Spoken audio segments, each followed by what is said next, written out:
अस्सलाम वालेकुम। फालिज का बर वक्त इलाज आपकी ज़िंदगी बचा सकता है।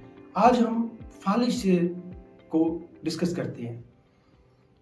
मैं हूं डॉक्टर सुहेल, आपकी सेहत का दोस्त, और आप देख रहे हैं मेरा वीडियो चैनल। अगर बात की जाए कि कौन सी अलामात होती हैं जो फालिज के मरीज़ों में आती हैं जिससे हमें अंदाज़ा होता है कि फालिज हो सकता है, उनमें देखा जाए कि मरीज़ का कोई बाजू या टांग काम करनी छोड़ जाती है, टांग या बाजू में से कोई भी हिस्सा सुन्न हो जाता है, आंखों की बिनाई इफेक्ट हो सकती है, बोलने की जो आपकी कुव्वत है वो इफेक्ट हो सकती है, शदीद किस्म के चक्कर आ सकते हैं, या चलते हुए कोई लड़खड़ाहट आ सकती है, या बेहोशी तारी हो सकती है।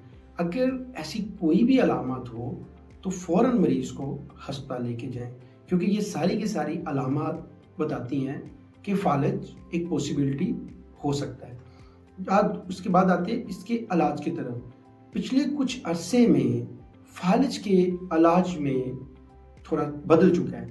उन लोग मरीज़ जिनका दिमाग की शरेआन बंद होने की वजह से फालिज होता है, तो उसमें पिछले कुछ अरसे में कुछ चेंजेस आई हैं, जिसके लिए एक इंजेक्शन मिलता है जो खून का लोथड़ा बना होता है दिमाग के अंदर, उसको डिसॉल्व कर देता है, जिसकी वजह से मरीज़ की जो कॉम्प्लिकेशन होती है बेड के ऊपर रहने की या बिल्कुल ठीक होने की, नॉर्मल ज़िंदगी में वापस आने की, तो वो ज़्यादा हो जाती है।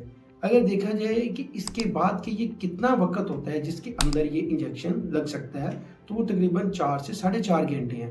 अगर किसी को भी ये मसला फालिज से रिलेटेड अलामत हों, तो वो करीबी अस्पताल में के अंदर पहुँचे और तकरीबन 4 से साढ़े 4 घंटे के अंदर एक इंजेक्शन लगता है, जिसके लगने के बाद मरीज़ के ठीक होने के चांसेस बहुत ज़्यादा हो जाते हैं। क्योंकि वो, और दूसरी चीज़ है कि इस इंजेक्शन की अपनी कॉम्प्लिकेशन भी होती हैं, तो हर फालिज के मरीज़ को ये इंजेक्शन नहीं लगना। ये जो भी डॉक्टर साहब होते हैं, दिमाग के स्पेशलिस्ट होते हैं, वो फैसला करते हैं कि किस मरीज़ को ये इंजेक्शन लगेगा या किस मरीज़ को ये इंजेक्शन नहीं लगेगा।